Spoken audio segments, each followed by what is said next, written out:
And we are live. Make sure everything's sound is good. You guys can all hear me well. The microphone is not on screen, so I look professional, as professional as I get. Morning, all. Although for many of you it is afternoon and evening, and it's good to see you all. It's that time again. It's that time of the week to, if you haven't all week, definitely this is the time to remember who you are. Because that's what Satsang is about. It is simply the reminder of who you are. And remember, the reminder as to who you are is always coming from you, right? It's never coming from the guy in the front speaking, right? Whether that be in person or virtually, the insight never comes from there. Just the words, nothing more. All the meaning, the power, the significance of the words, all comes from you. It's all a result of the effort you've put in. Shuffle some things around here. The sincerity, the earnestness you've invested in this kind of an inquiry, and it's the most profitable inquiry you can possibly make. Way better than stock investments or anything like that, because those are transient. This is an investment that pays off forever. So, as you're kind of settling in now to the satsang state of mind,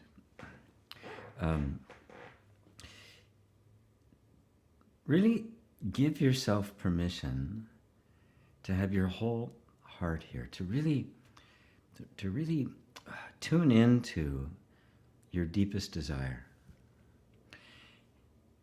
And on the surface, we have all sorts of desires. You know, the world was created by desire, and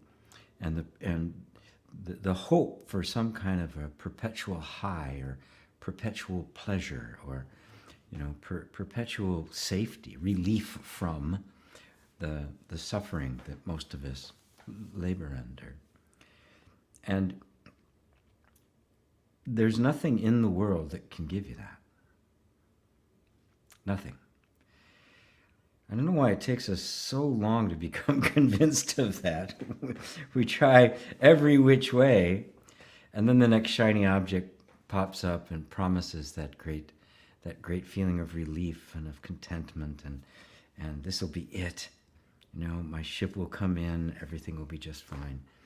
It inevitably leads to pain and disappointment, frustration and disappointment. I had a question on one of my videos. I haven't answered it yet. Saying, you used to talk about self-manifestation and all that. You don't anymore.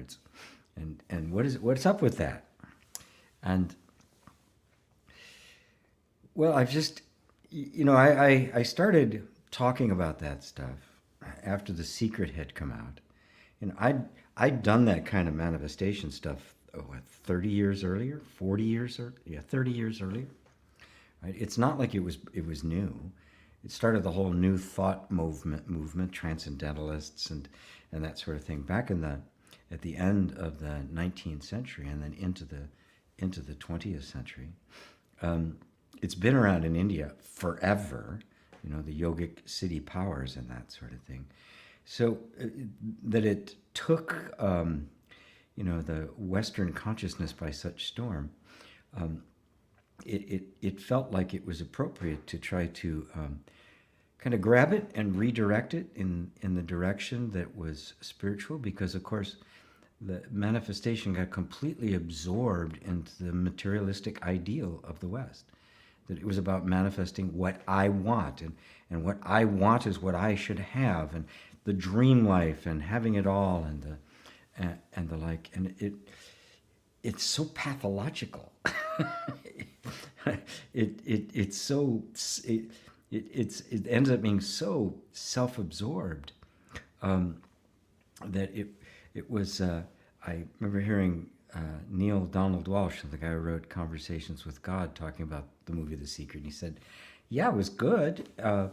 He said, but there was not one mention of like helping anybody else, of ending poverty, of educating, of taking care of others. Not one mention of it. And he was kind of taken aback by that it was just so completely self-absorbed. As most of it is all about the gaining of material prosperity. And maybe many of you have had enough spiritual experience now to realize that's a dead end. It just leaves you empty. It leaves you dependent. It leaves you clinging. If you manage to attain this quote unquote dream life, now there's this need to try to hold on to it. You cannot have desire without fear. They go hand in hand. No desire, no fear. And I won't go into great detail about desire and all of that right now, because this is not like a program of austerity, right? You have to renounce the world and all of that. It's simply understanding the nature of desire. And like every other function of human life and the body, it is related only to the body and human life, and not to you as the consciousness that inhabits it. So I don't know why I got off on that, but I did. Anyway, welcome everybody to Satsang. Maybe I can use this now to answer the guy's question, so I don't have to answer it by typing it in. So welcome everyone to Satsang, and I'm ready to get started with anything that anybody has on their heart that they might want to take a look at. And I want to thank you all for being with me during that little mini retreat I did for the Krishnamurti Center yesterday. It was really, just so delightful. I periodically like to do things just to help them out, to keep... I tend to get more people into the classes than they normally get, which really helps because the money's a donation to them and keeps the place open. And I wanted to stay open, throughout the whole COVID thing, and so it was really delightful seeing many of you there. So hello, Roberto, in Spain, and Rosario, also in Spain. I think both Roberto and Rosario are in Madrid. I love Madrid. What a great city. What a great city. Hello, Sifu, and everyone from rainy west coast of Canada. It's raining here, too. I don't think the sun's out yet. No, it came out for a second, but it's raining here, too. The west coast of the U.S. We're not that far from each other. Ava in Poland. There's Bob. Hey, looking forward to hanging out with you. Looking forward to hanging with you, too. There's Daryl in Maryland. There's Mary. Hi, Mary. Hi, Daya, and good evening, GP, and everyone from England. Oh, my British contingency has shown. It's great. David and Lane. Hi, and everybody. Love and greetings from Southeast England. So lovely to have been able to chat with you yesterday. Oh, it was great. It was so good to see the two of you. Crispin. Hi, GP. Hi, friends. When meditating, allowing more and more, I more and more experience a state of peace and quietness. The difficult situations remain difficult, though. Is meditating with means to an end the problem? Meditation has only one real purpose, and that is to bring you to the state of equanimity, where you simply observe everything as it is, which is what allowing is, right? When you're just allowing the feeling there. So I refer to it as allowing because meditation's got a lot of ideas about it these days. So people think I'm supposed to stop my mind, or I'm supposed to see colors, or God, or something like that, or Buddha. And it's none of that. It's none of that. It's simply allowing everything to be as it is. It's a practice for allowing everything to be as it is. And when it's well practiced, it spills over into the rest of your life. It becomes kind of a regular thing. So meditating is meditating with means to an end the problem.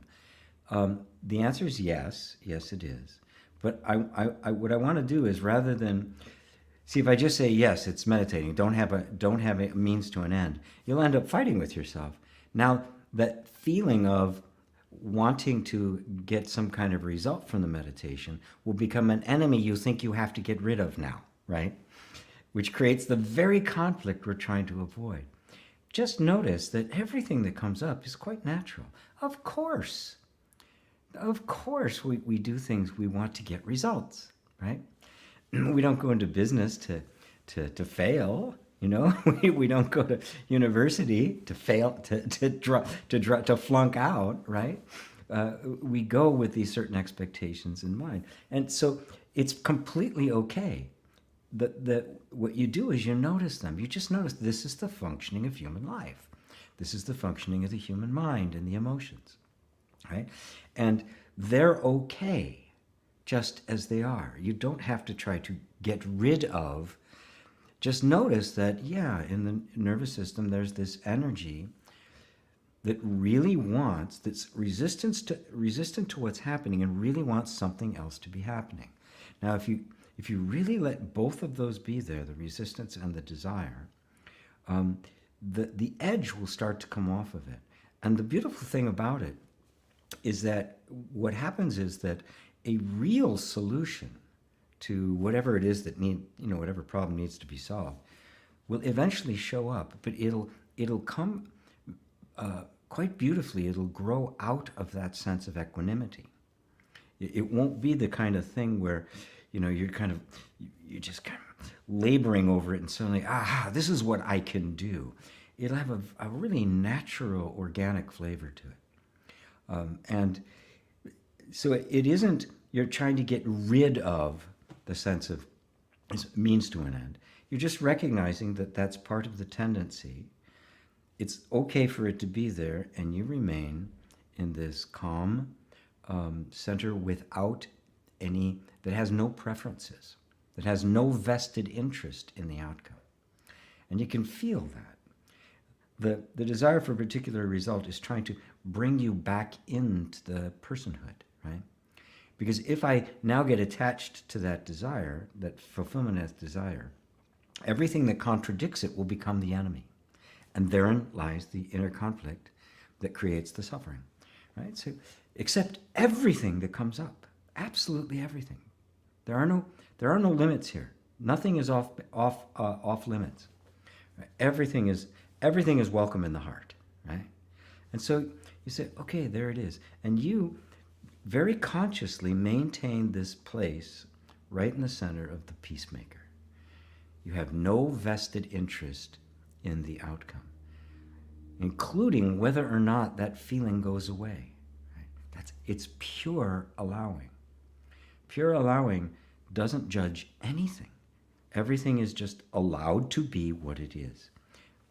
And you could probably feel it. I sense that you're feeling it even as I'm talking. It's just a shift in the relationship so that meditation truly does become this pure loving presence. And it doesn't have any objective. That doesn't mean we don't have objectives in life. It means that we're establishing ourselves in a place that is pure unconditional love, that doesn't have a preference, doesn't play favorites, right? Doesn't take sides, is not a politician or a fundamentalist. It's just very much, it's the pure peacemaker. It's this light at the center. So does that help you, Crispin? That's a good one for everyone. I was testing out this new little piece of software that goes into my site for making programs, for actually putting classes onto my website. Because right now I have it on this other site, which is very expensive, and if I can actually move it over, it'd be great. And I set up a couple things there. I made up some titles, and a couple people actually signed up. I wasn't expecting that to happen. That made this thing out, introduction to meditation. So I may end up making a little introduction to meditation course just because people signed up for it. Oh yeah, it was free. I signed up for it, and there was nothing there. So I was getting these notices of people signing up. So maybe I'll make one just really how to approach meditation in the gentlest way. Although that is what my course Just Allow It is about. So beautiful. Let me know if that worked for you, Crispin. And I'm really glad you're experiencing that peace and quietness, because That, my friend, is your nature. That's the real you. This is important to grasp. It's not a state you get to. Peace and equanimity and that quietness is not a state that you are arriving at. Right? If that was the case, I'd have to ask them, well, then who are you? That peace and quietness is you. That is your being. That is what being is. Quiet, peaceful. Because it doesn't take sides. It is completely equanimous. It is pure love, pure acceptance, and pure wisdom. So it's not a fool. Rebecca. Hello, Rebecca. Hi, all. New here, G. Cool. I wanted to ask you, to what extent should I push myself to practice meditation? I believe that I need to do it, but it usually feels like a chore. What to do? Thank you. In my experience, and I'm kind of rebellious by nature, okay? But in my experience, I cannot sustain any practice that I don't actually fall in love with. I used to practice, at first my drums, and when I switched to piano, 8-10 hours a day. I was in that practice from just playing away. And then I go to ear training, and I go to music theory and music. I couldn't get enough of it. Was it a chore? God, no. It's all I ever wanted to do. I had some jobs I had to do. I'd go off to do a job, I'd come back. There was like a handful of us that were these really hardcore people. We were there at 7 in the morning, and at 10 at night, we were still there, right? Maybe have to leave, go to a job for a couple hours, come back. I had to go work at the library. I did a couple of things. But I loved it, right? So these days people say, oh, you need to meditate. Okay. No, you don't. No, you don't. Meditation, let me ask you this. If you're in love with somebody, do you have to force yourself to think about it? Oh, I need to think about him. No, you just do because your heart is just drawn to it. You're making me think I really do need to create an introduction to meditation course. So if you've tasted it for what it really is, you will not have to force yourself to go back there. You'll just go, oh, yeah. And all it is simply quietly observing yourself. If you can do that for 2 minutes, just stop for a second. Notice how your mind just kind of chugs along. It's always chattering about this or that. Emotions are there, sensations are there. And just notice that there's something that is aware of all of that. And that something that's aware of it doesn't really have, it isn't really minding. It's not really upset by what's happening. Sometimes upset happens, and that gets observed too. Meditation, when it's done correctly, is really simply observing yourself as you are. And there's nothing more interesting to any of us than ourselves. When it turns into some kind of practice that I have to do to be a better person, or nobody can maintain it. Nobody can do that. If it depends upon discipline, we're all screwed. Because at some point the discipline breaks down, right? Right? You just, God, I don't want to do it. And if you're forcing yourself to do it, it's like, I don't know if you've ever been at a job and you had to do something, you really didn't want to do it. It's not, it sucks, right? So no, you don't. I want you to, if you have to force yourself to do it, it's because you've never really been shown how to do it correctly. Because if you do, you won't have to force yourself anymore. It's like falling in love, right? You'll begin to be having a relationship with yourself. And who doesn't like them? Who doesn't want to have a better relationship with themselves? So beautiful, yeah. No, nothing has to be forced. Nothing. Self-inquiry. I don't tell anybody to do it. I invite people, try it. See if you like it. For me, it became, spirituality became fascinating and there were times when I thought I really had to discipline myself.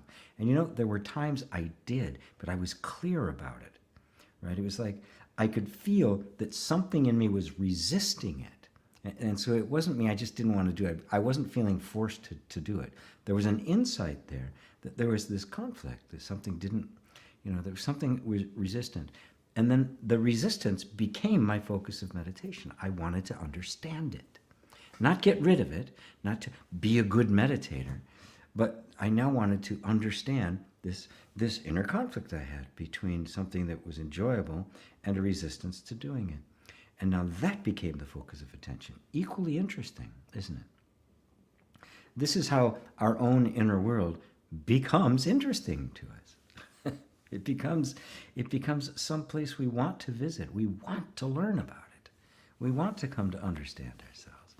And when that happens, you're motivated. Nobody needs to force you to do anything, right? And this is about freedom. This is not about a bunch of rules about you got to do this, got to do that. Please no. Oh God, no. I rebelled against that when I was a kid, and I have not stopped rebelling against it. Thank you for that question, Rebecca, and welcome. So glad to have you here. Robbie in Romania, Ursula, Madeira Island. Hello, Ursula. Hello, Jay. Lisa, buenos dias from rainy East Coast. Oh, here too. Everybody's getting rained on today. David and Elaine. Been listening to an interesting discussion between Robert Salzman and Jim Newman on non-duality. It's clear how difficult language is to describe which transcends description. At its very best, words are just pointers. The language used to describe the knowing of our true being is not the same as the knowing, and does not require words to define it or impart its reality. Thanks. Yes, it's for me, I find it better to use metaphors. Well, sometimes it's very precise pointers. Other times it's jokes, right? Telling a story or some kind of myth or some anything to kind of point the attention back to it. There are some people that are very serious and precise about it, and that's not me, so I can't be that way. But it's impossible to put into language, right? I could tell you all day how great an orange tastes, but if I hand you an orange and you eat it, you go, this tastes great. Now we both know what the orange tastes like, but it can't be described.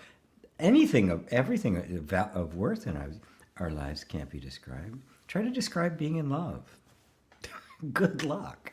Describe that song that you heard, right? You just have to hum the song, right? You can't describe it, right? It has to be experienced. You have to experience yourself directly. And that's what the pointers do.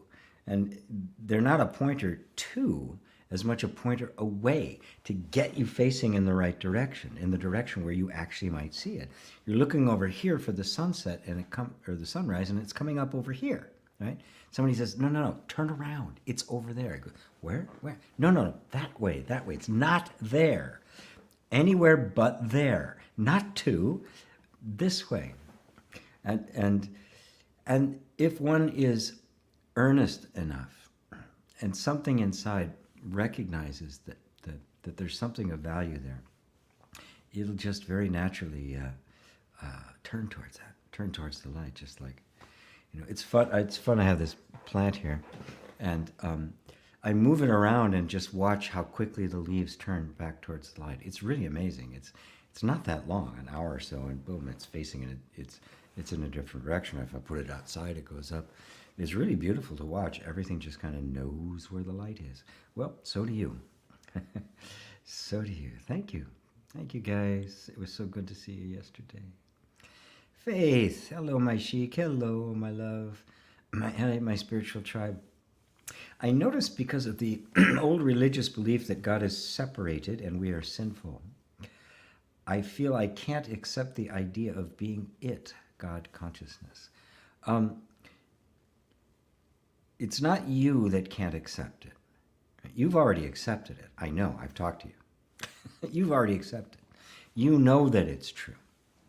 Right? But, if we're going to be spiritually mature, we really do have to understand this mechanism of the mind, conditioning and how it works.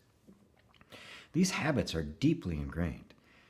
We were taught, and you're Muslim, and I was raised a Christian, and the people who were raised Jew as a Jew, or all the Jewish are the same, all in the same boat. All the Abrahamic religions, God is the creator, and creation is separate, and so everything is between the relationship, and then the idea, literally, that the story of Adam and Eve was literally and historically true, and therefore we're all under the burden of sin.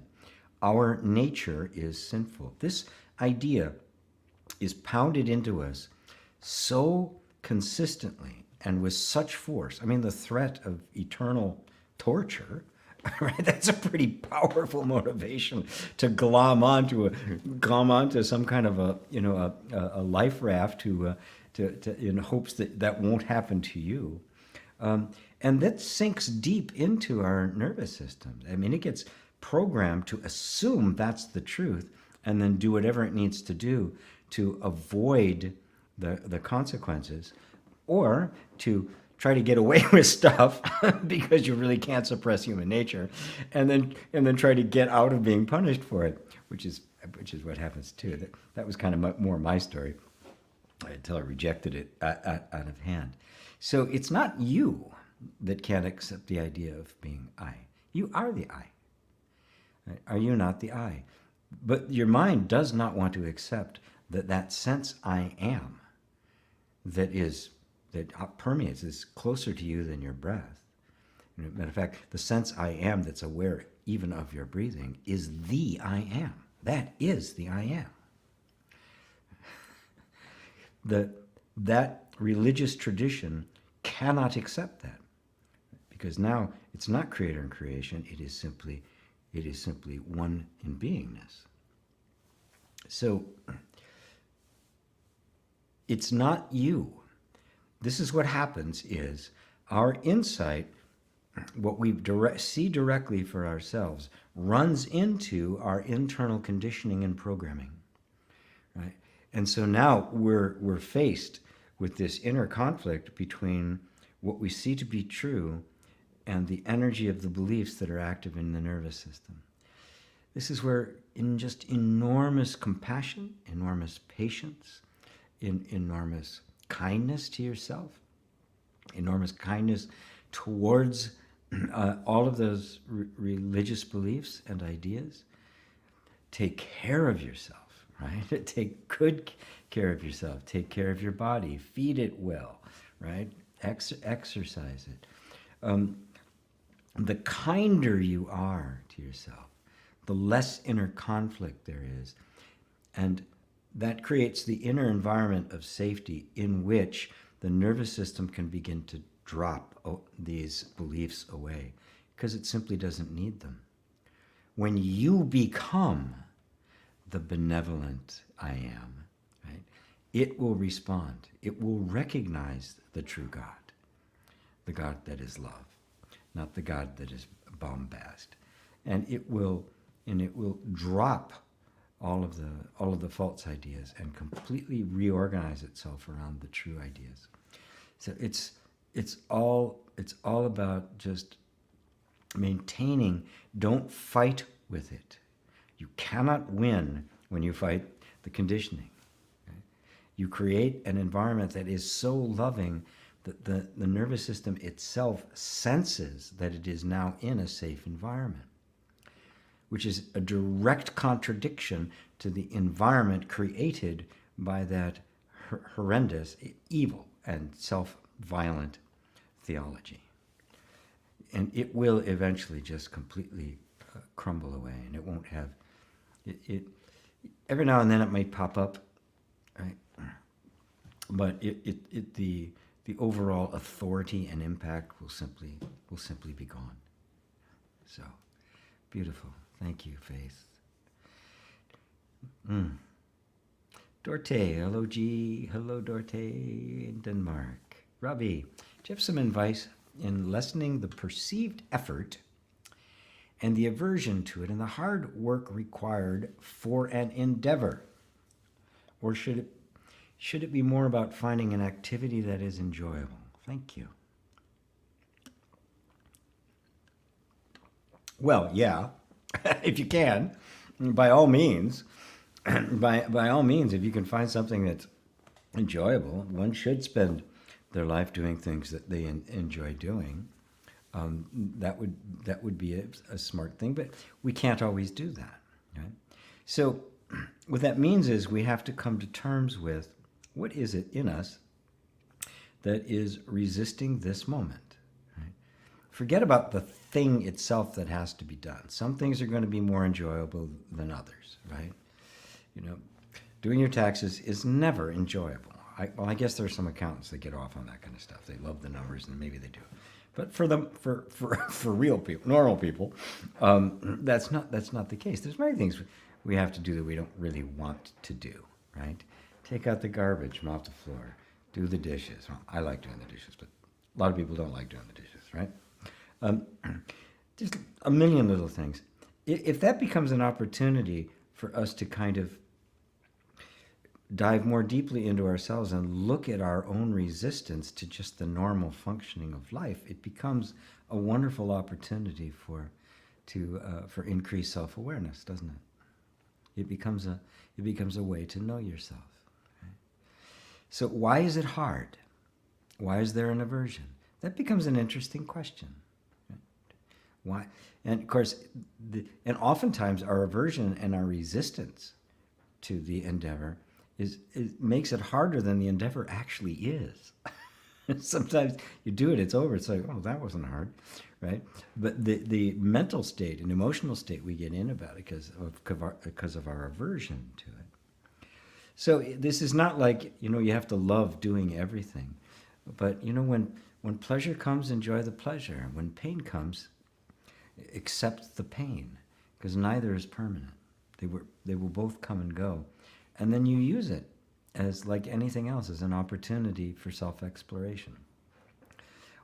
Because remember, the object is to realize the happiness that is permanent, that never goes away.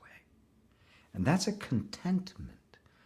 Right? It's not an emotional happiness, the kind we get when we're doing the things we like, which then goes away when we have to do the things we don't like.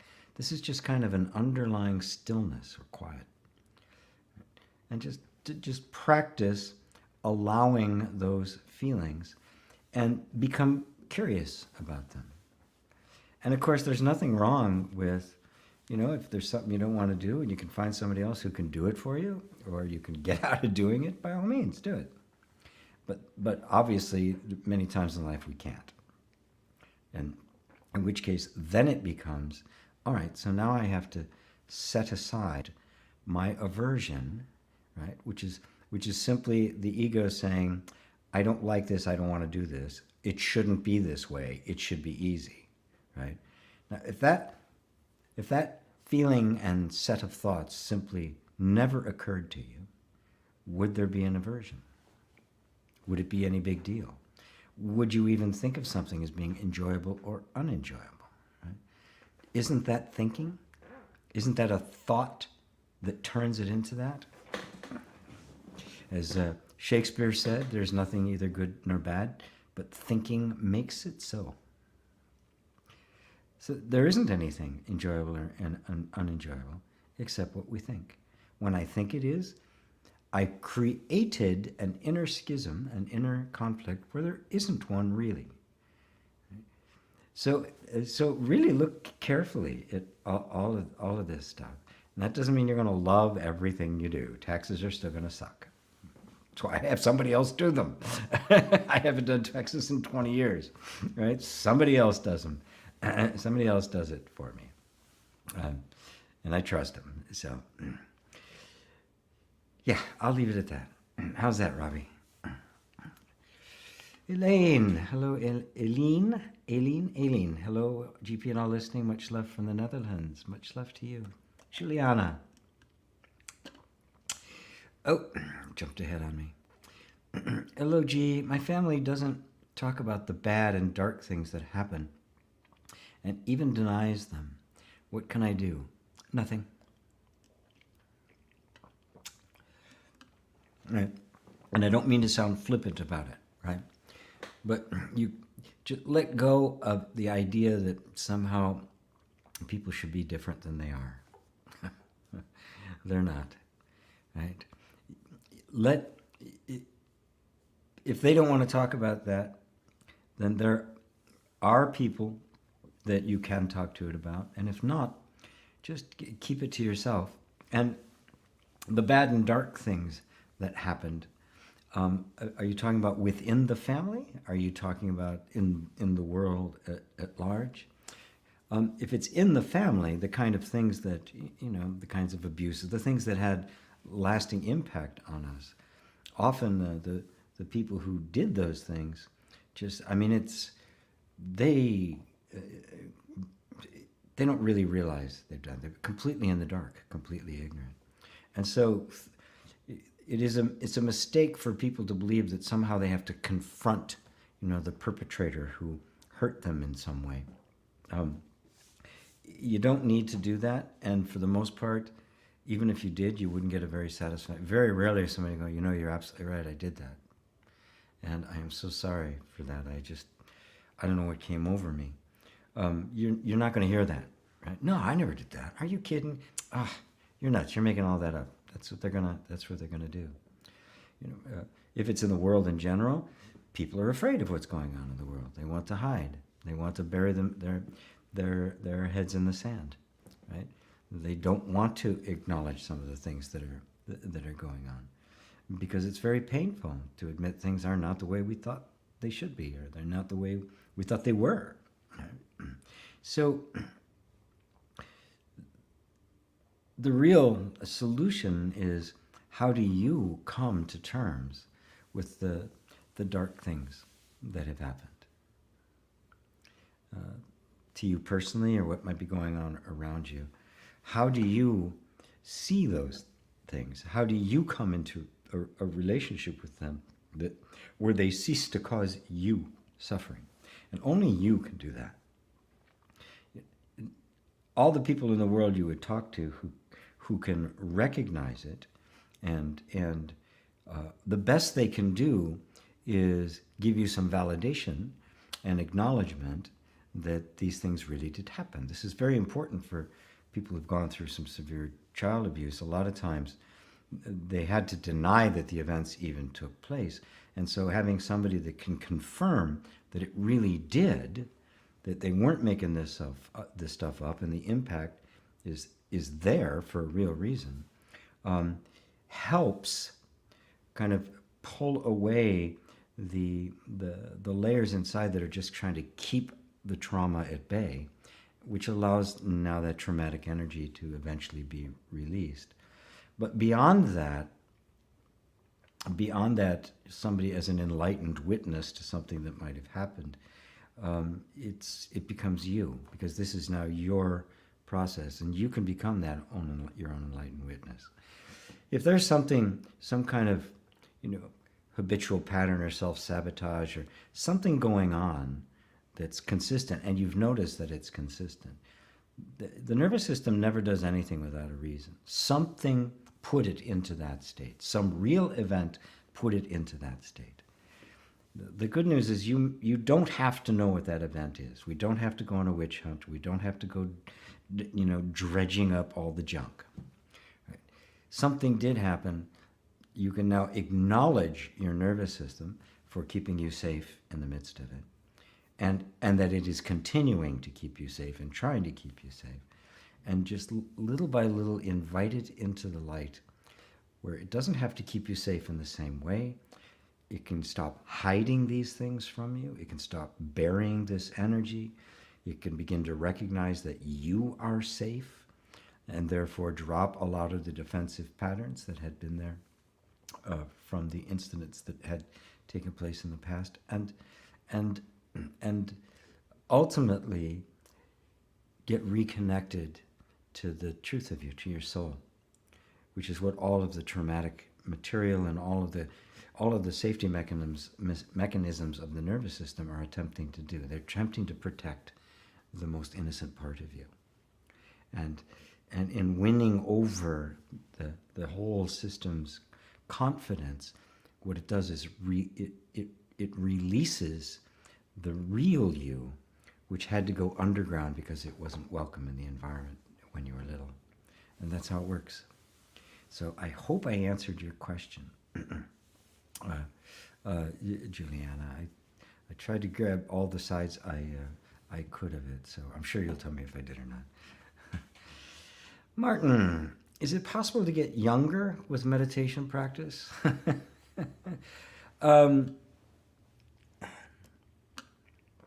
Well, old age and youth are a concept anyway, right?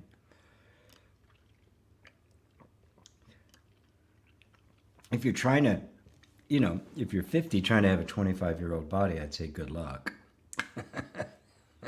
And if you figure that out, let me know. I'll give it a try myself. But it's is there a youthful vitality? Is there still curiosity? Are things still interesting? If you're, old age for me is the thought process has become calcified. I become petrified into positions. And somebody can get petrified in a position at 25. I know kids people I've met in their 20s and 30s that are older than me, right? Because parts of them have just kind of frozen up, right? So meditation will free up all of the energy. Can you stop the transformation of the body? Absolutely not. Would you want to? No. It can stay functional all the way until the time that it drops over, but immortality is not a perpetual physical condition. It's not the idea that somehow we're going to be able to make the body last for 1,000 years. Oh, good God, why? But it's a fear that this is it. When this body ends, I end. It's just I am a body. You're not the body, right? So. And you, not being the body, are neither young nor old. You were never born and you'll never die. You're timeless. The terms old and young don't apply to you. So when we are identified with consciousness, that is the eternal youth and eternal wisdom at the same time. It is the beauty and energy of youth, and it is the sage-like wisdom of the ancients. All in one, because consciousness is not bound by a body. The body will run through its cycles, just like everything does, right? It'll have its beginning, it'll have its middle, and have its end. And because I'm not the body, fine, who cares? What happens to this body? It doesn't matter. It really doesn't matter. The body doesn't care. That the plant, eventually goes to seed and dies. It doesn't care, right? Because it doesn't see itself as an individual thing. It's all part of this. Where's the energy of this body going to go? Maybe into a plant, maybe into droplets of water. The water in here will end up, watering a field or a plant, or, some kids in a sprinkler. What it does when I'm done with it is completely... I have no interest in. Right? It is just, the energy has congealed in this particular form and has sustained this form more or less for 69 years so far, and at some point it'll stop, right? Because I'm done with that. I'm going to make another form. I got to reuse. I got to recycle all the goodies here. So you are neither young nor old. You are timeless.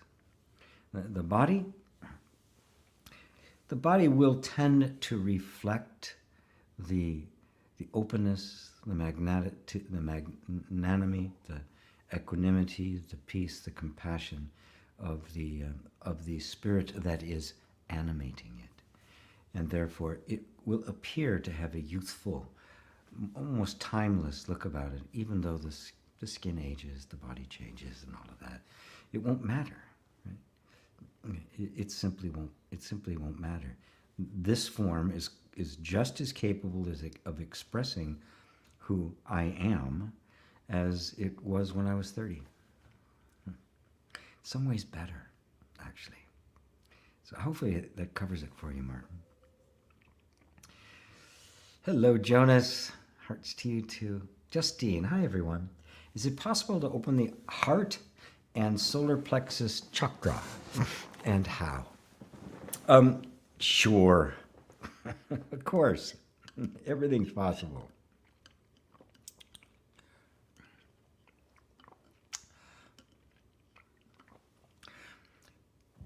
I do actually have a course. I've taught it live. It's a home study course now on the chakras. And the way I teach the chakras is I teach them mythologically. I teach them as archetypes. So while somebody see, people think of the chakras as this energy in the body, right? But then I ask, well, what's the body then? What is that made of? The fact is that the first chakra is a mythological representation of everything physical. It is your body. The first chakra is the body. It's this. It's this. Everything physical is the vibration of the infinite light at a particular frequency that makes a particular manifestation take place. The purity of all the light, the chakras, is it red, yellow, orange? I don't remember. I forgot. Red, orange, yellow, Roy Begain or something like that. Anyway, the same colors as the rainbow, right? But light in its purest form cannot be seen. It's completely invisible. So it has to be broken into parts for anything to become visible or manifest. So if you think of the chakras as different aspects of one unified invisible thing, they take on a completely different character. One aspect is the manifest world. The third chakra represents the sense of identity. It is, I call it the storyteller. Right? And so if the third chakra is closed, what it really means is that I am clinging to a sense of identity that I have really outgrown, that things that appear to be threatening me in the environment are actually a threat to my ego. Yeah, solar plexus, third chakra, ego. It is not who you really are. You are the invisible light. I sometimes call it the light at the center, right? That is emanating all of these. The heart chakra, or the fourth chakra, represents the peacemaker. You heard me talking about that earlier with someone about getting into that space it was Crispin, right? Yeah, of total equanimity. It is our capacity for total altruism, to give without expecting anything in return. Total compassion, total love. And in the traditional model of the chakras, it's the crossover point. It's what represents the transition between what is called the lower chakras, which represent the animal instinctive nature. Protect myself in safety, which is the first chakra of the tribe. Desire, pleasure, reproduction, just pleasures of the senses, which is I call it the nymph, the second chakra. Identity, which is the third chakra. And, traditionally, the chakras were shown with a line going up the center with two snakes coiled around it. And the snakes in that culture represent immortality. They shed their skin. And so it represents the shedding of the instinctual and the purely animal, and the birth at the crossover point of the heart into spiritual life. This also represents the cross, the center of the cross, which is the crossover between the heaven and earth, past and future. So these are beautiful symbols for that. And so as a metaphorical or mythological representation, it points you towards something. And when I teach inner reconciliation and other ways of helping people to kind of become curious or figure out exactly where somebody is stuck, I will oftentimes ask you, where are you feeling that in your body? After I get them into a place where they are feeling their body.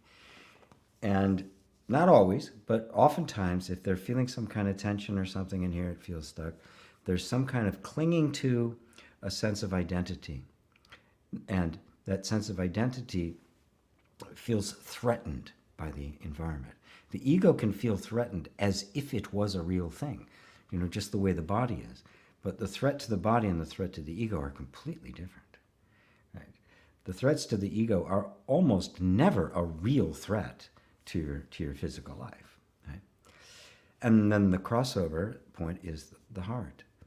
And so if you recognize that it is an aspect of yourself and begin to just kind of isolate it, get in touch with your pure capacity for altruistic love, to love without wanting anything in return. And you'll notice how your love is mixed up. Some of the love we feel, I want something back. Some of it's just pure lust, right? Some of it's a desire for safety. And you can see what that love means in different aspects, all of which are necessary for human life, by the way. There aren't really any that are lower and higher. They just represent the unconscious is below the heart, and the emergence into consciousness is above it. And so that's how you open it, right? You don't need to put on special glasses or wear special colored underwear or anything like that. It is to honor what everything is, and then to see them as isolated. Right? The function of the first chakra is safety. Period. End of story. That's all it does. It wants to maintain this form. So it's not interested in happiness. It's not interested in love. It's not interested in fun. It's not interested in prosperity. It's only interested in survival. And when you realize that that's what that energy is, and you won't expect it to be anything else. Okay, I get it. So if I'm really feeling threatened, right, that's where you're going to feel it, right? And if it believes there are threats where there aren't any really, that's where it needs to be loved into the place where it can see clearly, oh, I'm not in danger. Okay, everything's good. And it just goes back to doing its thing. So yes, it's very possible to open them up when you realize that's their nature. Right? Their nature is naturally open. They are naturally inwardly congruent. What happens is that we, in our ignorance, let's say I want something, right? I want to get something for fun, for pleasure, whatever it is, right? That's the nymph. That's the second chakra. Just that desire, right? And it has no interest in safety. It doesn't care, It's Pan. It's the wood nymphs, right? It's Bacchus, right? It doesn't care about. It's just I want it. It's the dog. If I can get it, it's mine, right? It just takes it, the shiny object, right? Simultaneously, there's this other energy that only cares about safety. It doesn't care about any shiny objects, right? Now, if I want to get the shiny object and I'm feeling a resistance to it, I say, I got to get rid of the resistance. What I've done is I've now created an inner war. Two aspects of me, I can't get rid of either one of them. I'm favoring this one, and I'm trying to get rid of this one. How well is that going to work? Right? So what do? You withdraw into the heart, into the place of the peacemaker. You recognize the desire is there. Of course it's there. It's always going to be there. And the need for safety is there. It's always going to be there. And then I go, okay, guys, you work it out. I'll just sit here, completely indifferent to the results. It's up to you. If I can have it and it's safe, great. If I can't, because it's not safe, that's fine too. I totally accept it. Now I'm in the heart space, right?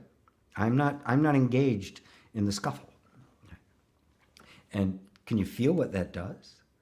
Right? All of a sudden, it's like this energy of what we call the chakras, which is naturally cooperative and harmonious, but has gotten out of whack because we've glommed onto one and tried to deny another. When we withdraw from that position, back into the place of the heart, their natural tendency to reconcile and harmonize just takes over.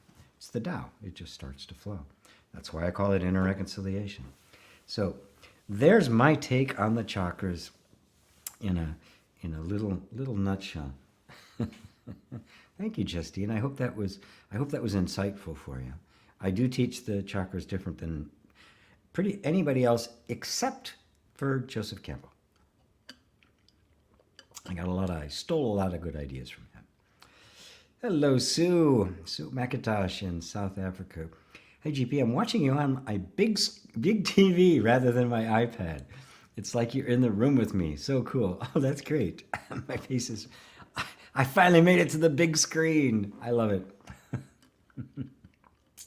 Ah, yes, indeed. It's red carpet time for me now. Suzanne. Hello, Suzanne. Hello. Is it good to do mantras or meditations that express thankfulness, gratefulness? And what happens when you do that? Oh my God, yes. Anything that expresses gratitude, and even when you don't know who you're expressing it to, or for what. Muji has a beautiful little video he does about just anything else. Get up in the morning, just go, thank you, thank you, thank you, thank you, thank you. Even if you have nothing to be grateful for, don't even know who you're thanking, just do it anyway. Thank you, thank you. All mantras, if they're done with a whole heart, remember mantras, everything can be done with some objective in mind, which means it's not a pure devotion, right? They become a means to an end, and your heart's not here, it's there. But if you do the mantra just out of the spirit of the mantra itself, it does take you to a place. It does have this effect. It does open the door to that deeper inquiry. I know some people in Zen who actually had the awakening chanting Heart Sutra or something like that. Right? And so it's the state of our heart that matters. And if you're saying that thank you to try to get something, you're not really saying it, right? But just, you know what, I just thank you, I'm alive, thank you. I don't even know what for, right? Yeah, my life sucks. Thank you. Very, very powerful. And what happens when you do that? Well, when it's with the heart takes over. Everything becomes better. You don't need things to change or become different in order to feel that gratitude. It becomes a real appreciation for just this right now. And you'll feel it. Try it. Go ahead. Yeah. And mantras are great too. Yeah, I still do that occasionally. Sometimes I'll wake up and my mind just buzzing. So I'll just go Om Mani Padme Hum, Om Mani Padme, Om Namah Shivaya, Om Namah Shivaya. Right? Or sometimes all is impermanent, all is without a self. I will sometimes do that walking just to remind myself, right? Keep myself centered. Because the mind, it can run off in all sorts of places. So anyway, hope that answers it for you, Suzanne. Annette Rockstar, hey G, is it true that when you eat meat you also absorb the energy of the animal? Thank you. Probably. I don't want to put too much stock in that, because what happens is that people then become afraid of things. Oh my God, taking all these things in. I lobby for consciousness. When you are eating meat, Native Americans, other Aboriginal groups ate meat, right? It was a mainstay, right? Of the Plains Indians, the buffalo was one of the most important meals they had.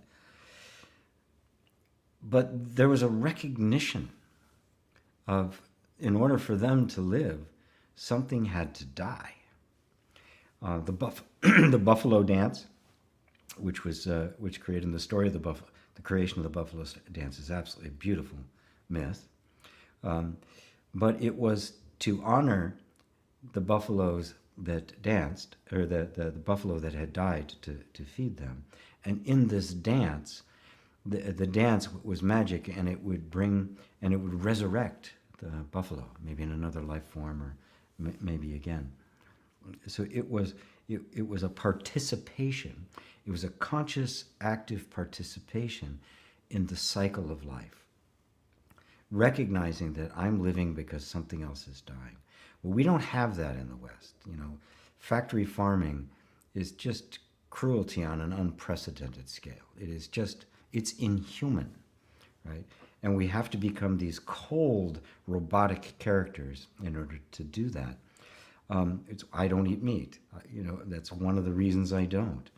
It's just because it's just so horrific, right? What it does, of course, the effect that it has on the animals, and all the stuff they're pumped through, the hormones, the steroids, the antibiotics, fed food that they can't actually eat. I mean, when you really look at the entire thing, I can't see how anybody would eat it, right? And yes, the animals live in a condition of stress their entire life. They never, the stress hormones are running through their bodies the entire time. So that is going in, to the meat in some way. I think it's really unavoidable. Now, again, I'm not here to preach vegetarianism or veganism to anybody. Everybody has to make up their mind on their own for that. But we do have to take into account what it is we put in our bodies. When we eat something that is completely void of nutrition, like a McDonald's hamburger, right?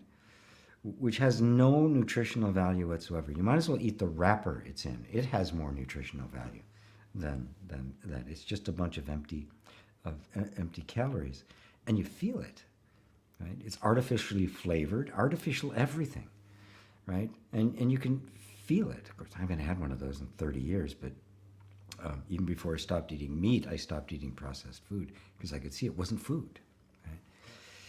And you can feel the difference when you actually get real food. Your body goes, oh, geez, this is great. So I would let that be, don't make it an intellectual thing, like, oh, I'm partaking of the spirit of that. Well, you are, right?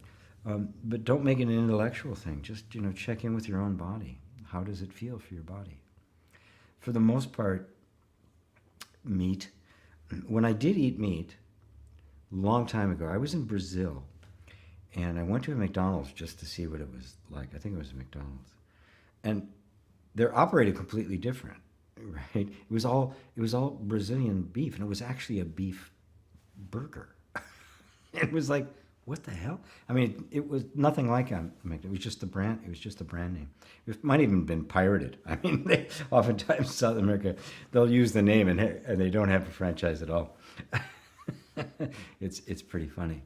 But when I spent a lot of time in South America, I even ate less because the food was such better quality. My body simply didn't need it.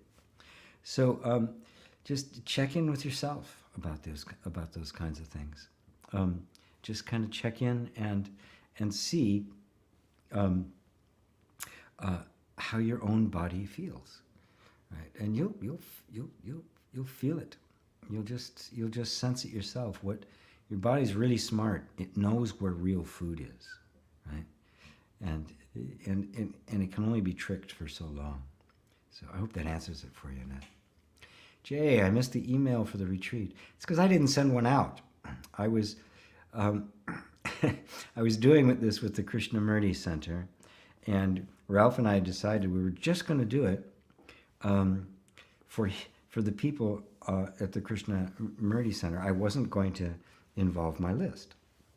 So I never sent an email out. Well, as it turns out, many people who are on my list are on the Krishnamurti mailing list, and so I had a bunch of people from my list show up. So next time I do that, I will just send it out to my list. I really want to support them because it was a pure donation. It was just donate. There was a suggested donation of like $20 Canadian, which is about 16 US, and probably 12 euro or British pounds. so that I wouldn't be just kind of inundating, doing too many things with my list. But as it turns out, it did anyway. It did anyway. So I'll let everybody know next time that happens. Facebook user, Namaskaram Ji and everyone. Namaskaram to you. My mom suffers from dementia, but she denies it. Do you have any advice for me how to handle the situation? Dankeschön. Oh, Steffi. Oh, I'm glad. Now, because just as Facebook user, I love knowing who you are.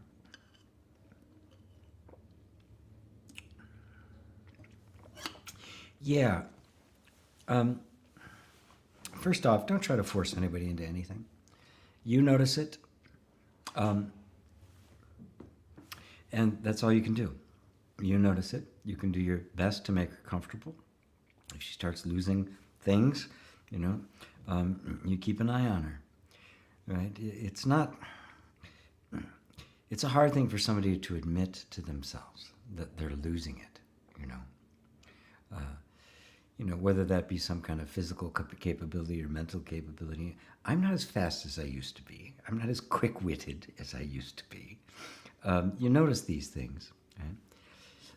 But then I notice that I notice. And I realize that there's something there that is beyond that could see that, oh, my mind doesn't function as fast as it used to, which means there was something there the whole time that was greater than and beyond the mind, right? So now that's the way I see it. And that's the way you can see it too. Seeing this in your mother, she probably knows it, right? That it's happening, and it scares her, right? Who wants to feel like they've completely lost control? But if she's in it, to a certain degree, they're not aware of it, and so they're not suffering, right? We tend to suffer more overlooking at it, right? Because we're still conscious of them as they were, and if they're not like that anymore, it's like you've lost somebody in your life, and yet they're still there. That's the suffering that somebody with someone with dementia experience, but the one who has the dementia isn't experiencing that. So the other thing is to use this as an opportunity to recognize the true nature of mind and the true nature of consciousness. That while the body, this is really simply the functioning of the body that is deteriorating, right? And when it deteriorates completely, we call it death, right? And give her good food, take care of her, recognize that who she really is can never be lost, can never decay, never lose its capacities, and that this is just a momentary blip on this horizon of life. Maybe an experience she needs to have, maybe an experience you need to have. Right? And then just really drop the resistance to it. Drop all your ideas about how it should be, and let yourself experience the genuine presence and compassion. And it'll take you to a different place, I guarantee it. So hopefully that helps you, Steph. Beautiful. You're wonderful.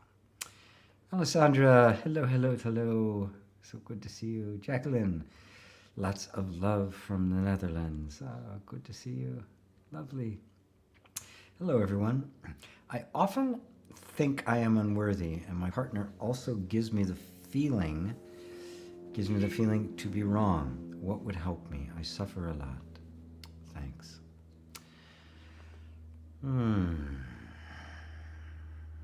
Okay. At what point in your life did you become unworthy? Was it in the womb? Were you born unworthy? Were you 2? Were you 5? Were you 10? At what point did suddenly we become unworthy? What happens in our lives is that some events will take place. Usually they're traumatic enough, that it's an experience that you can't do much about. You're a little kid, you do something, You know, you get punished by your parents, you get diminished by your parents in some way.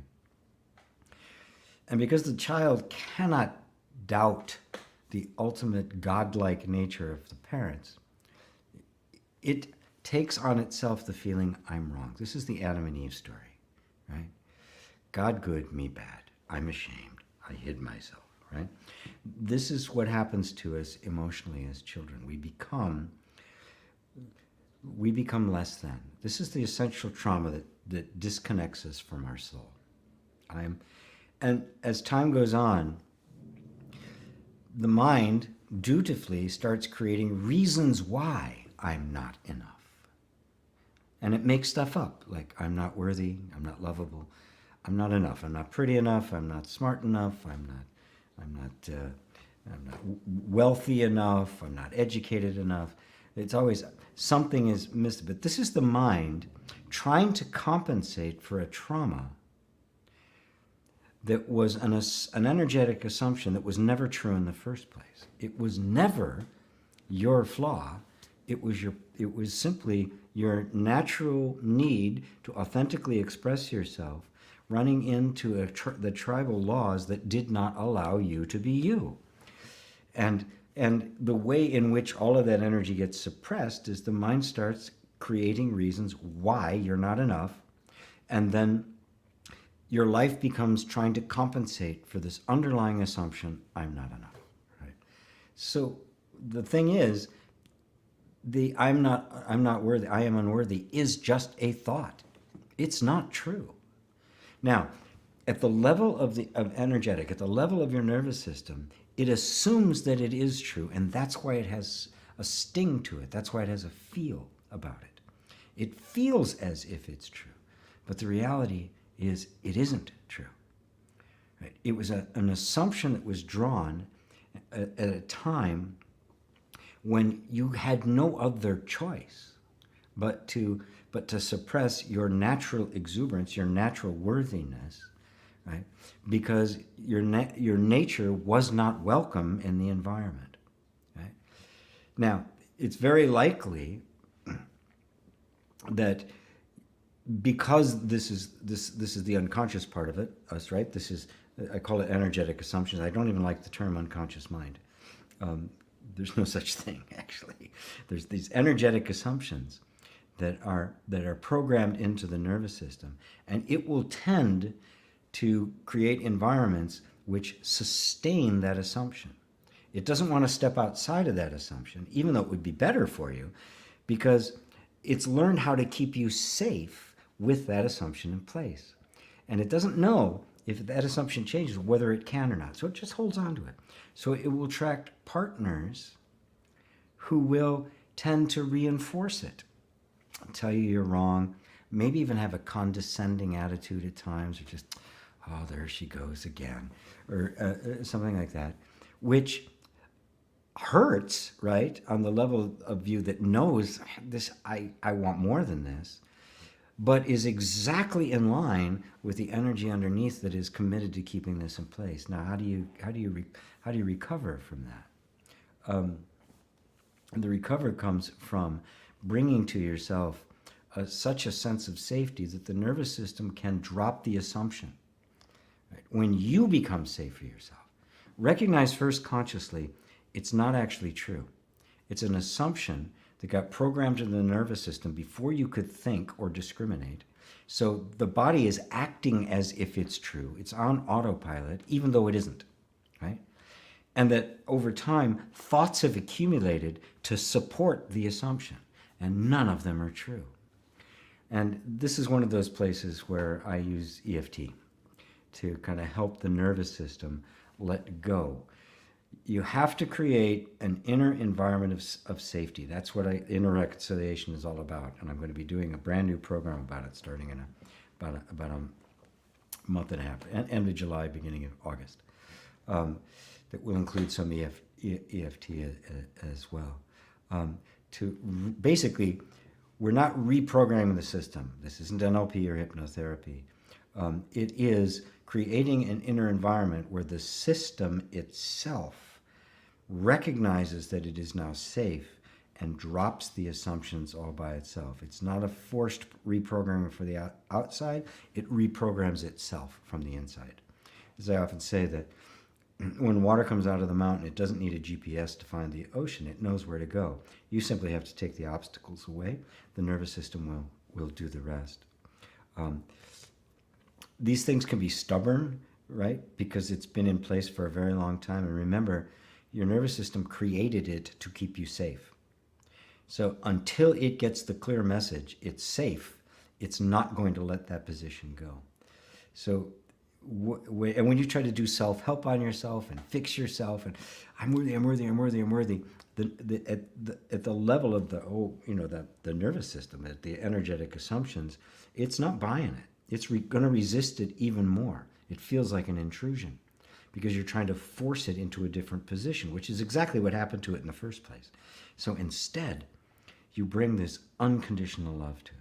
You recognize this is the most remarkable adaptive thing in the universe that managed to keep you safe under very dire circumstances and is still doing so. But with the right amount of unconditional love and acceptance, we can invite it to begin to protect you in a different way, in a way that also provides you a greater sense of freedom and drops the idea that you're not worthy of love and companionship and a genuinely mutual, respectful relationship. So I hope that answers it for you, Facebook user. Beautiful. Beautiful. Thank you for bringing that to me. Let's see. Red Road. Hello, Sonia. Hi, GP. I heard you say that if I don't take sides, what we feel then, we experience peace. What about when we are recovering from PTSD, always feeling not good? Will positive affirmations help?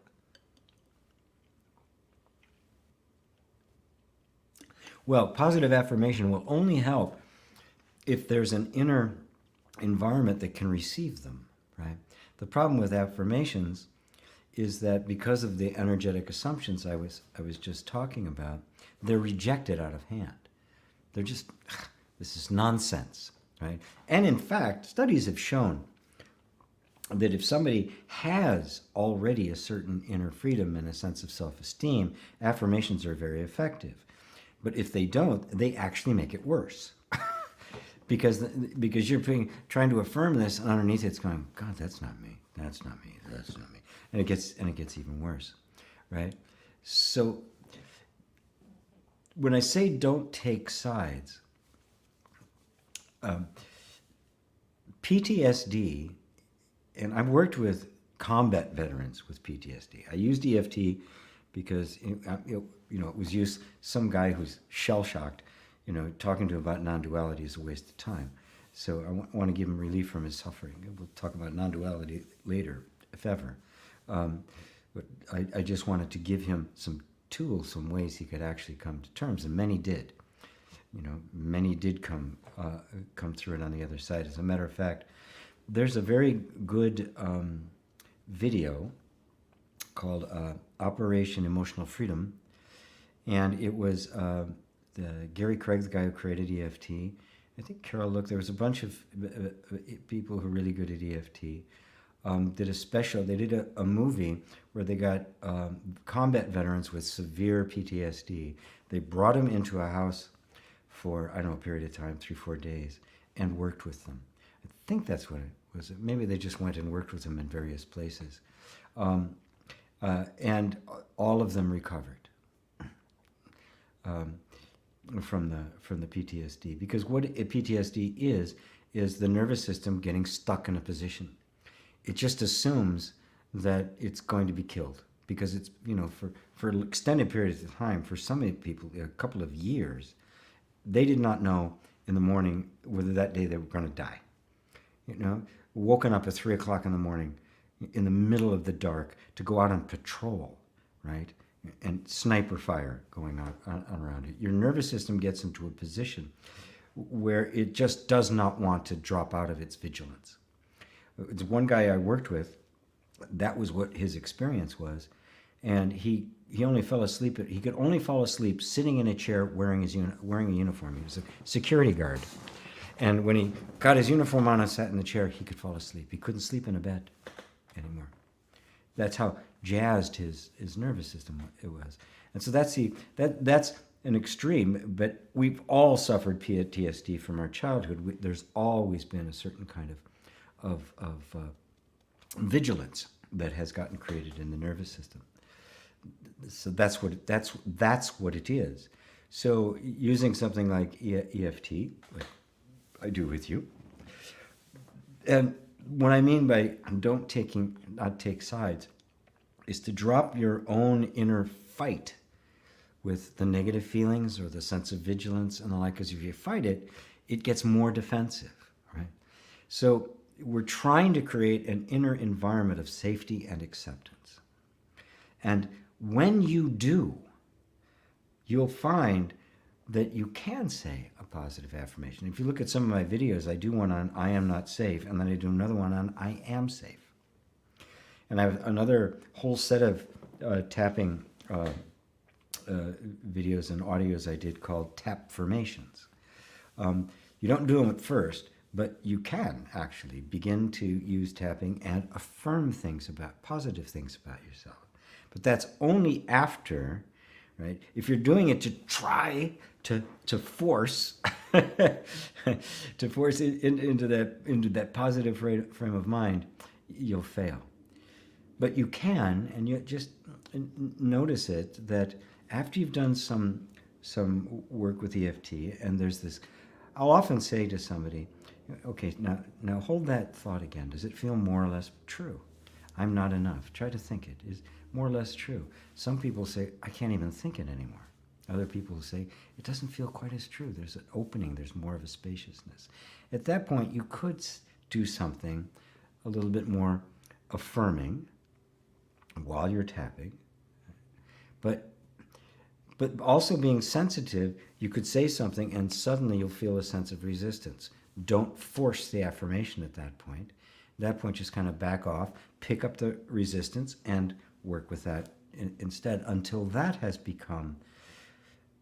kind of brought into this inner atmosphere of safety. I can't emphasize that enough. I just can't.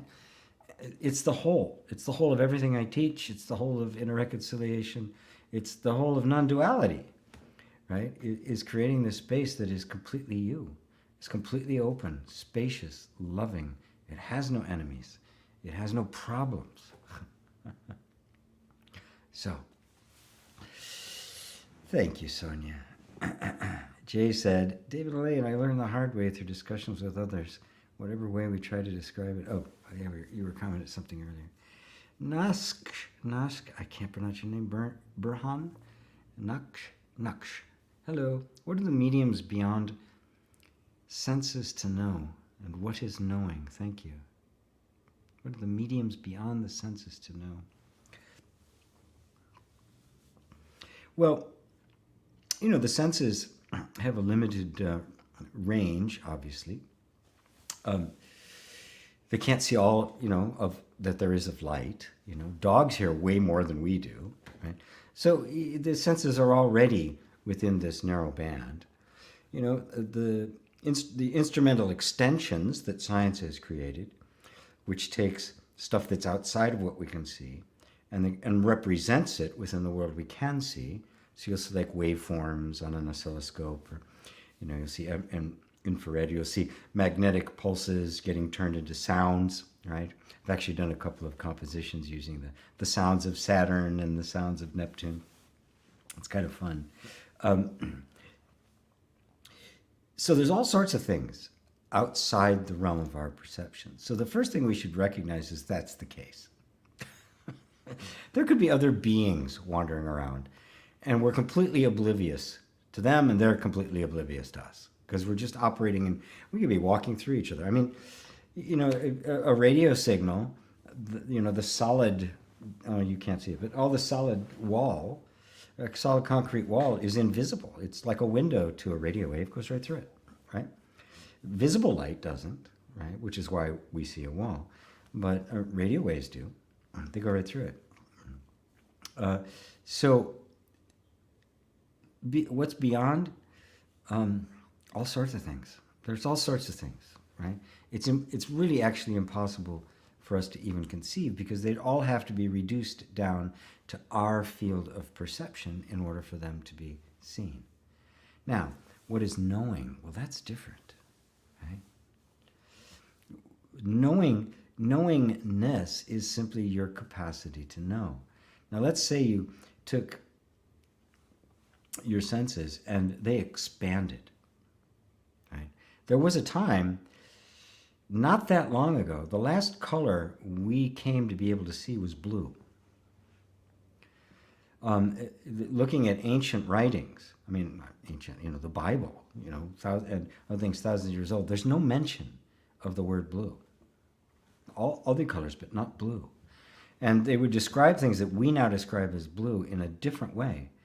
And they recognized that we simply didn't see it.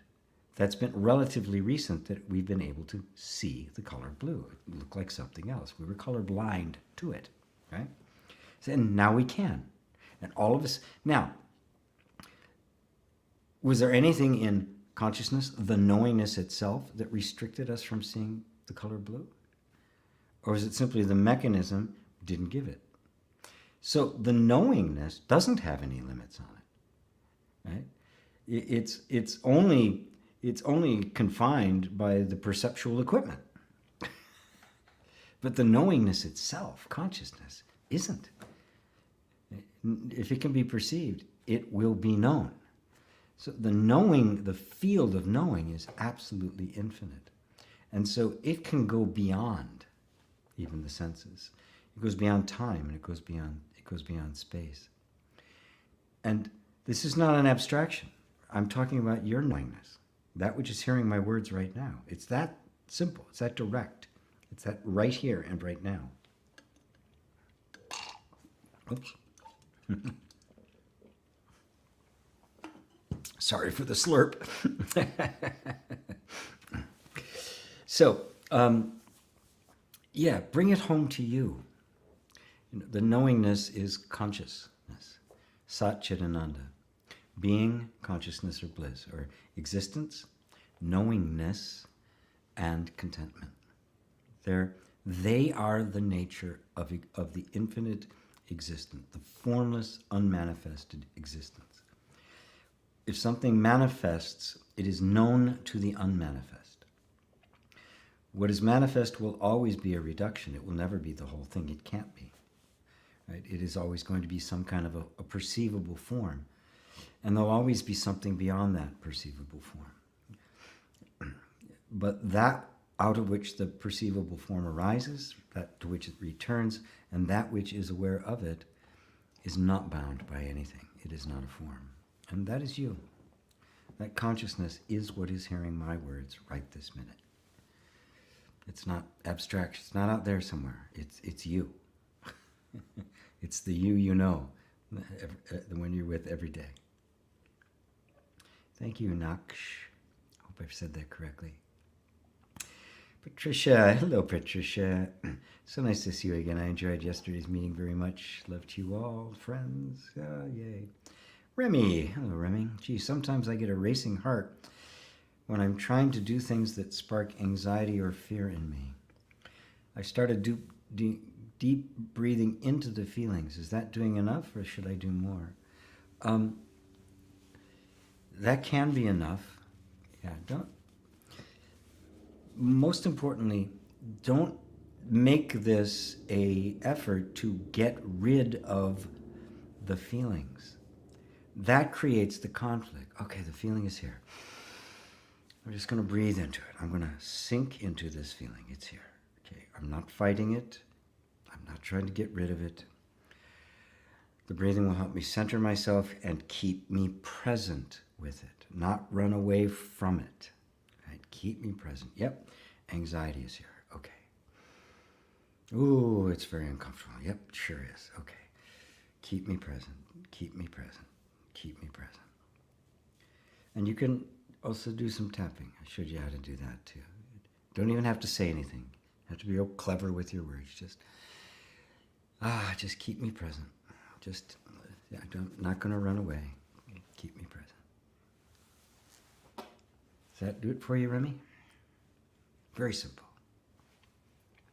Jacqueline, sometimes Advaita teachings feel so meaningless. How do I know the source is love? Sometimes it just feels like a program being played without any meaning. Well, that's because oftentimes a lot of Advaita teachers, it is. That's exactly what it is. It's very heady. It's very cold. There's no sense of the heart in it, right? You know, the term in Sanskrit for pure being is Sat Chit Ananda. Right? Three aspects of one thing. In you know, like anything in its wholeness, like pure white light, right? You can't see, it's invisible. You have to break it down into its piece parts. So pure being, in order for it to be understood, needs to be broken down into its piece parts. And in its being, you exist. Consciousness, you're aware of existing, and it is an ananda, feeling. Right? So, do you feel? Do you love? That's ananda. That's beingness. I can't imagine being without feeling. I can't. Life without feeling? What, it's just thought? Oh my God. How boring. Never tasting an orange? Never having a kiss? What? Heavens no. And that which just kind of de-emphasizes all of that, I don't regard as the true teaching, at least not the whole teaching. It's only part of the picture. The Advaita Vedanta is the inward path. You're very rigorously and precisely discarding everything that isn't you, because we've identified so much with so many things, right? Identified with the body and my gender, my religion and beliefs, my politics. I've been so wrapped up in these things that we're all obviously added on later. Now, I'm just putting all of that aside until what's left? Just me. Pure existence. Just me. Now, just me doesn't have any inherited meaning. It doesn't have it doesn't serve any purpose than to be. It is complete and whole in and of itself. But at that point, and this is where most of the Advaita teachers stop, but the good ones don't. They turn around. This is the Bodhisattva path in Zen. The Arhat path stops here. That's the Vijnana, the lesser vehicle. The Mahayana now turns around. It seeks enlightenment for the sake of all beings, to end suffering. And that outward flow now of the discovery of who you are is what's known as Tantra, love, the embodiment of it in life, in the human life, in feeling. Touch your hand. That's Ananda. The experience of life in its totality, but without suffering, without overhead, without trying to get something from it, right? That's the struggle. When we don't know who we are, we're latching on to our desires, looking for happiness. Once you know who you are and that happiness is your very nature, you now begin to express that happiness in life. And the human and the divine merge into one. This is the symbol of the cross, right? The two are one and they meet in the heart. That's the symbol of the chakras, the rising from the instinctual to the spiritual. But it isn't an abandonment, right? I don't like the fact they call it the lower chakras. It simply represents a different kind of energy. In fact, this is the wholeness of life. This is the fullness of life. So you won't get that from me. And so it feels so meaningless. Well, the meaning now of something isn't artificial. It's not coming from the outside. Oh, this has meaning. Why does it have meaning? Because it does for me. That's enough. You know, the people I'm close to, they have to have meaning for everybody else in the world. You know, my sons, most people don't even know who they are. Right? For me, enormous amount of meaning. You know, my students, the people who show up every week, oh my God, full of meaning for me. Full of meaning for me. But there's no absolute meaning, right? It's all simply the love in this moment. And so the inward path of Vedanta becomes the outward path of Tantra, the embodiment, where the total liberation of the sense of self from any dependencies permeates and populates the entire energy system, and all of life becomes imbued with the divine. You become the living love. You become the sage. So, obviously, I don't teach Advaita that way. I teach it this way. And the best teachers I know, the only ones that I recommend, they do. This is it. It's not an abandonment of human life.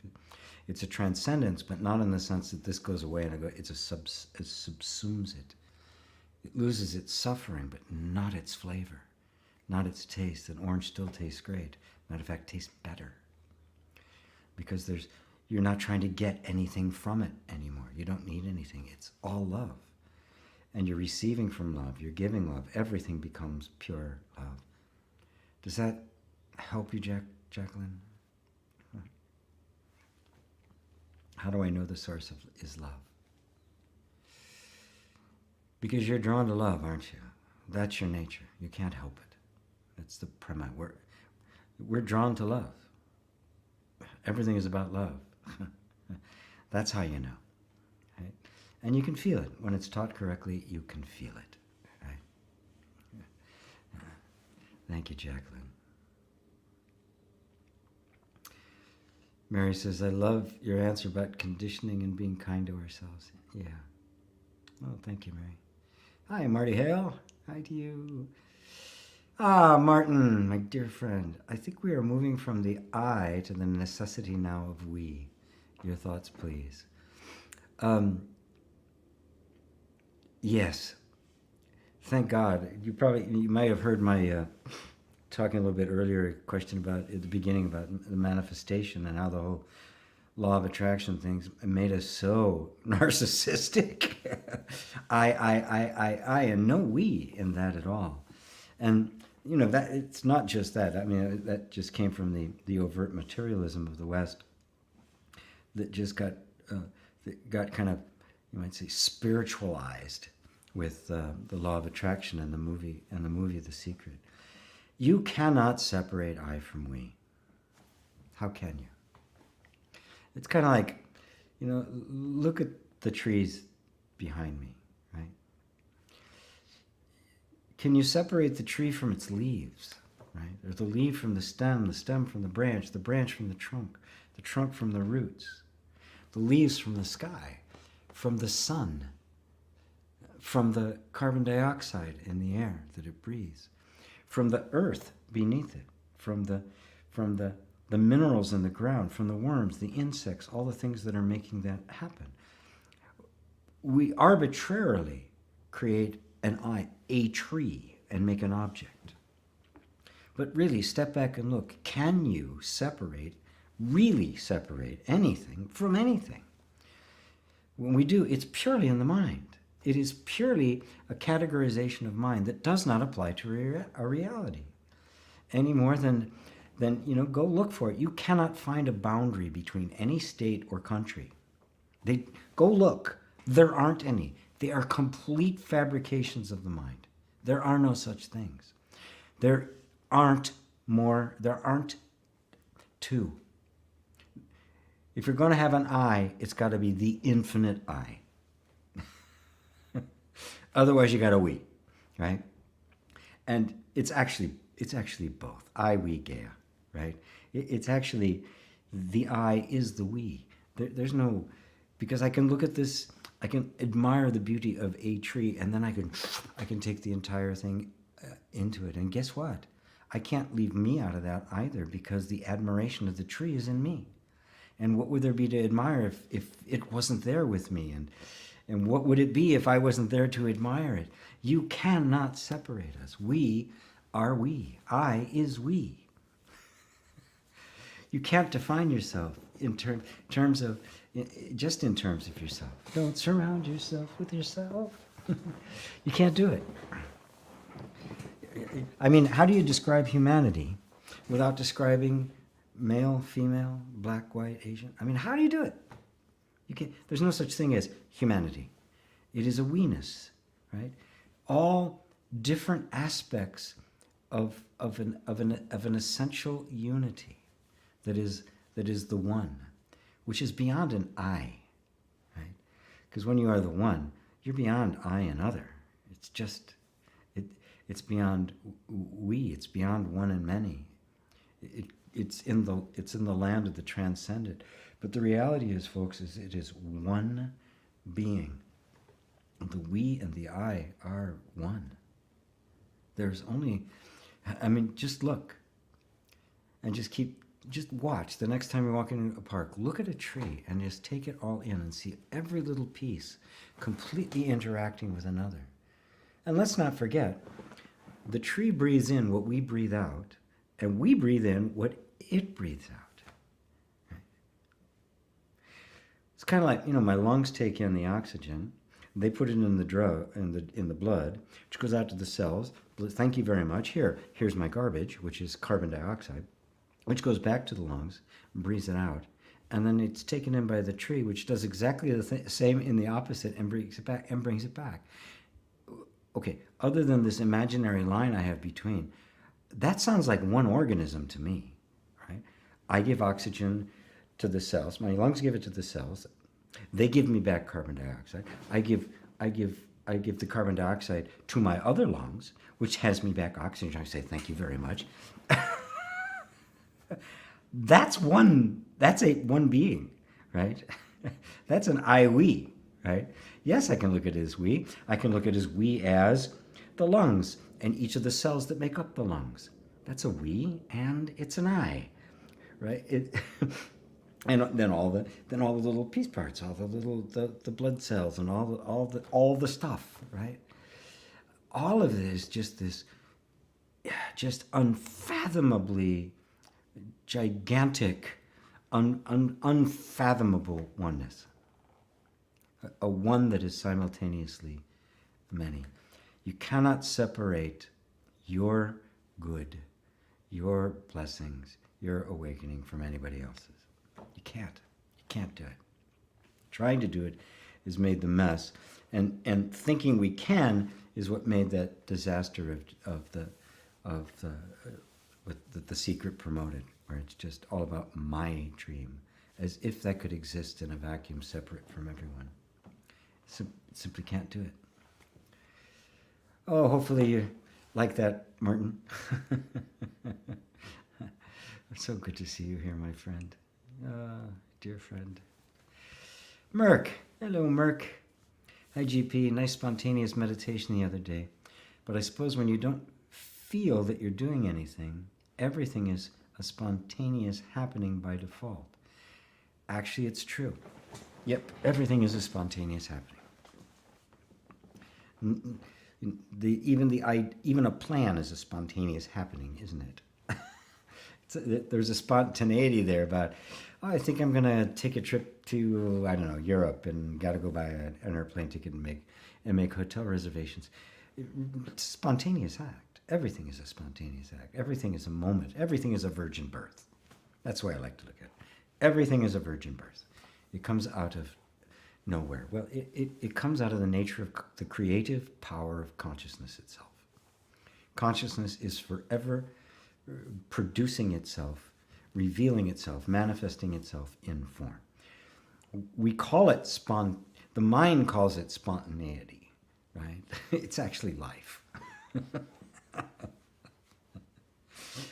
J Deep. Namaste, G.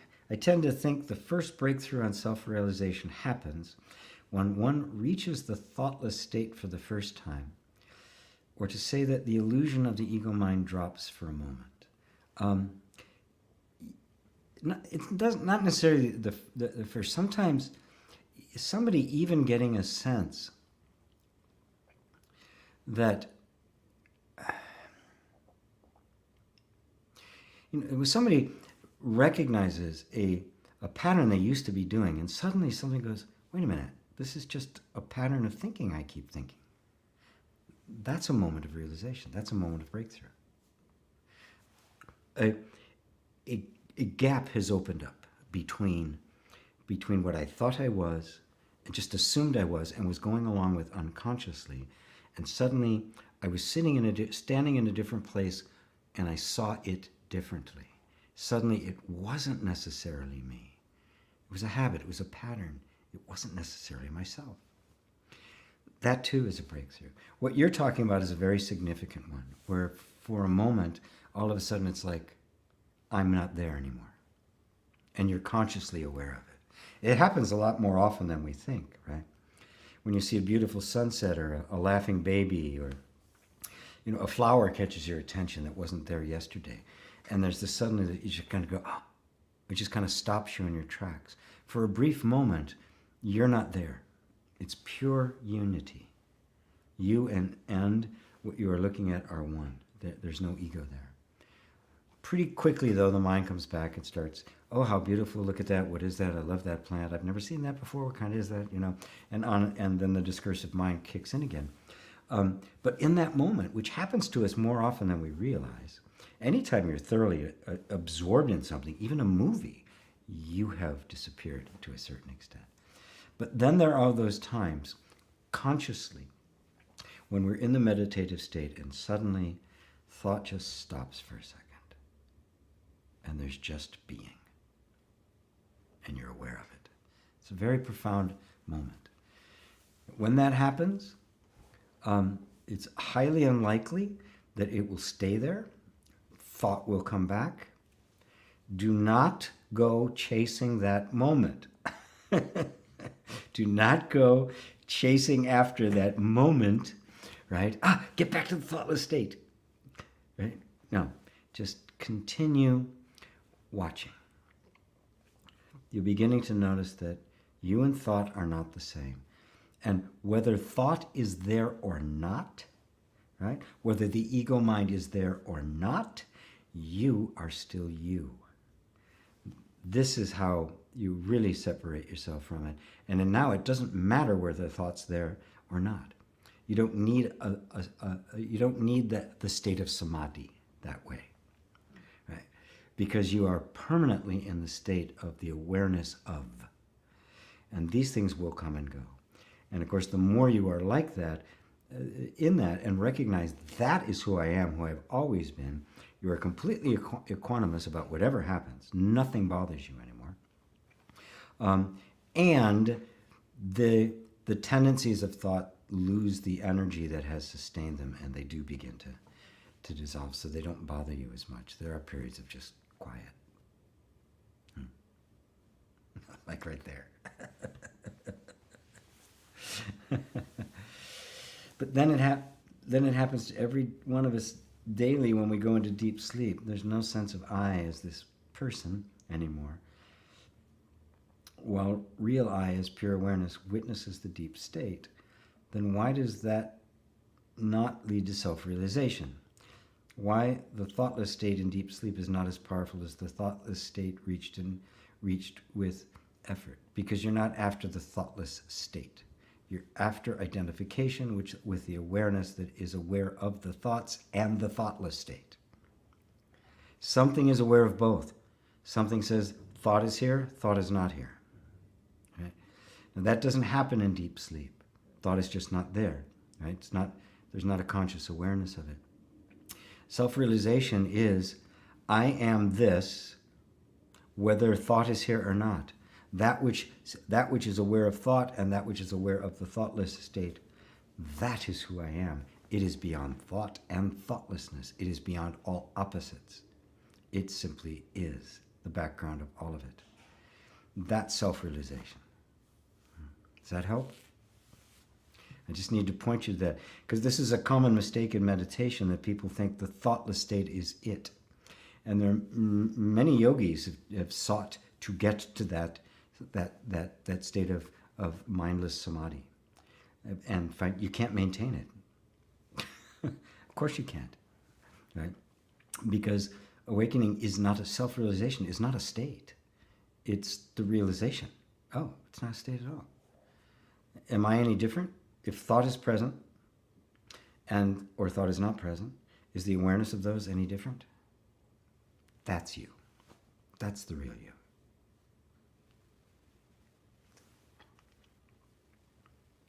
Yes, about meat and alike. Great. Super Francois. Hi, Lauren.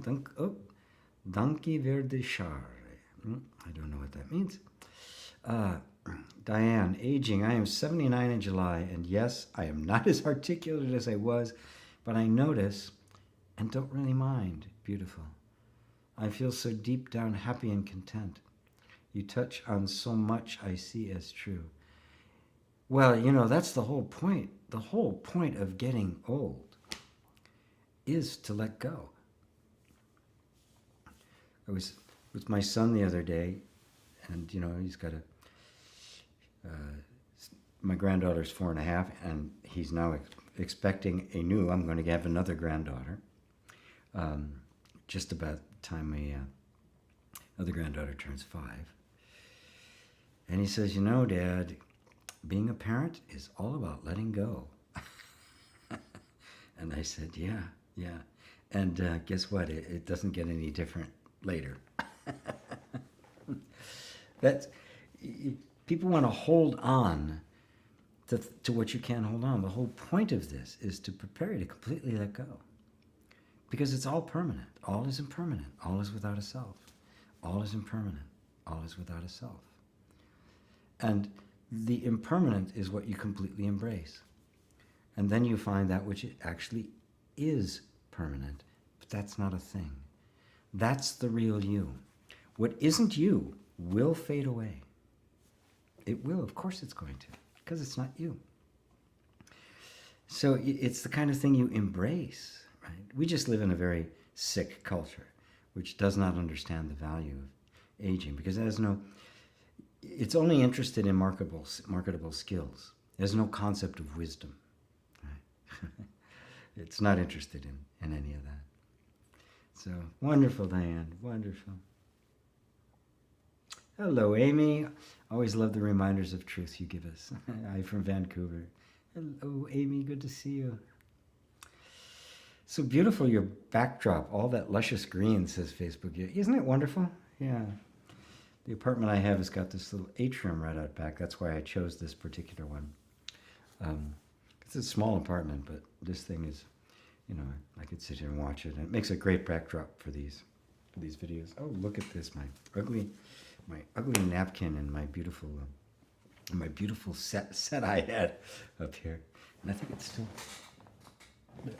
Oh, it's not raining. I'll be able to walk later. Good. So, yeah, it is a lovely, lovely place. Creative Revolution. Hey, Susanna, I recognize that. Oh, I owe you a call, don't I, about doing your show. Faith, I love you, Baba GP. Pray for me. Of course. Scott, hello from Italy. Hello, Scott.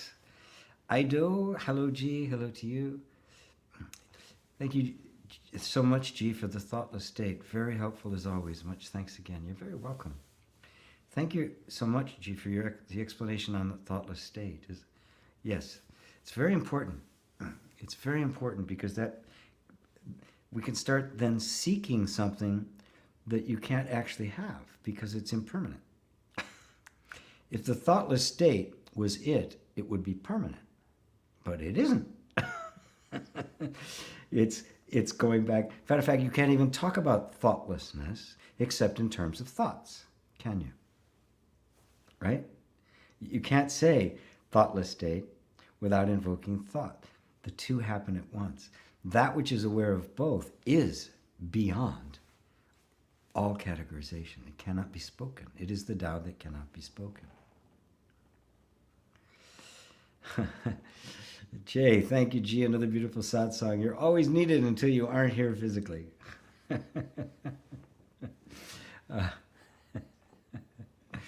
Oh, you guys are so sweet. Look at that. I got through all the questions. And it's even before 2 hours.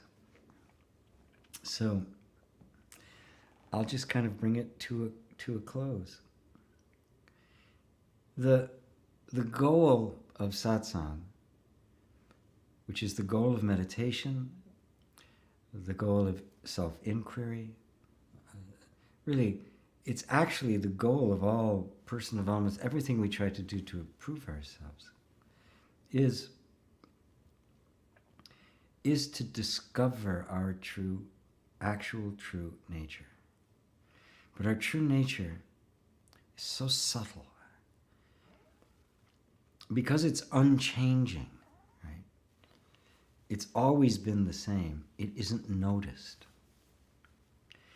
See, if it was something that came and went, if your true nature was something that came and went, it couldn't be your true nature. It would be your nature for a moment, and then you'd be something else later, and then you'd be something else later, right? Then that couldn't be your true. The true nature is self-existent and permanent, right? But it's not the permanence as we like to see. There's no such thing as a permanent form. There's no such thing as a permanent self. It is the selfless self. It is the self that is no self. It is, but I don't want to sound so abstract. It is the simple fact of your existence and your awareness of your existence. Please just take that in.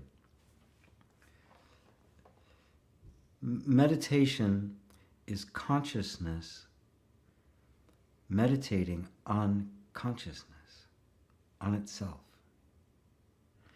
Because isn't it consciousness that meditates?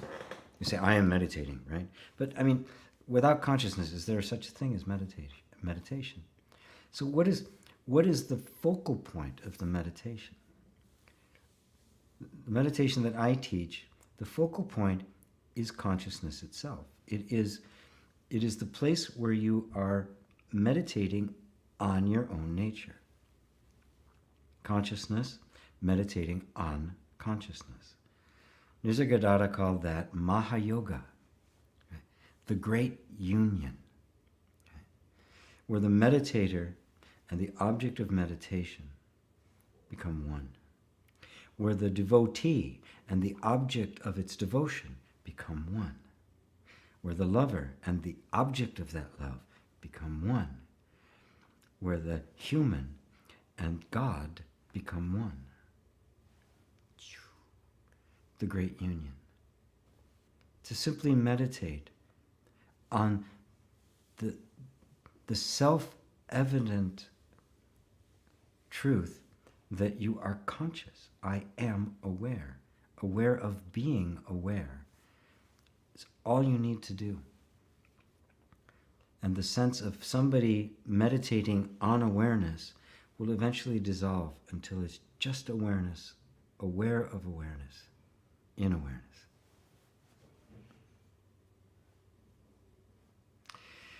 I think I'll let it go for now. Wow. Hopefully you've all just kind of absorbed so much that the questions have all just kind of gone into quietude, and you can just kind of be with yourself, aware of being aware, conscious of being conscious, Sat-Chit, and the utter stillness or contentment that brings. Thank you all. Namaste.